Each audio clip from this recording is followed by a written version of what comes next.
Frá því að bankarnir féllu hafa margar misheppnaðar tilraunir verið gerðar til að binda áhættufé. Kind hefur verið í sjálfheldu í Úlfarsfelli frá því í byrjun október og þorir ekki niður.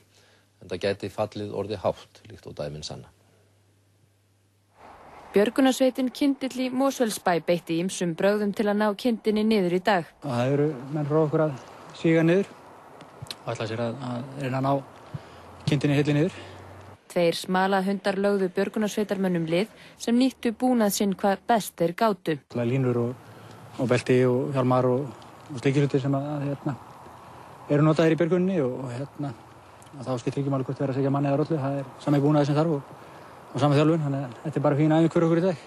Á meðan fylgdust aðrir spenntir með. Hún er búin að vera henni síðan í september og október og hangandi hérna uppi og það er búið að vera húmor í sambandi bankarunni að þetta sé eina alvöru áhættufé hérna á landinu. Það er þessi brolla hérna upp í hlíðinni. Hún lætur ekkert ná sér. Jú, ég held hún sé ekkert illa haldin. Hún er alltaf að hreyfa sig hérna og þeir eru búin að reyna ýmislega bröð að ná henni og hún vill ekkert koma til þeirra. Hún virðist allavega ekki vera svöng. Hún er eitthvað þrjósk. Kindin náðist ekki af fjallinu fyrir myrkur en fleiri tilraunir eru fyrirhugaðar enda mikið fé í húfi.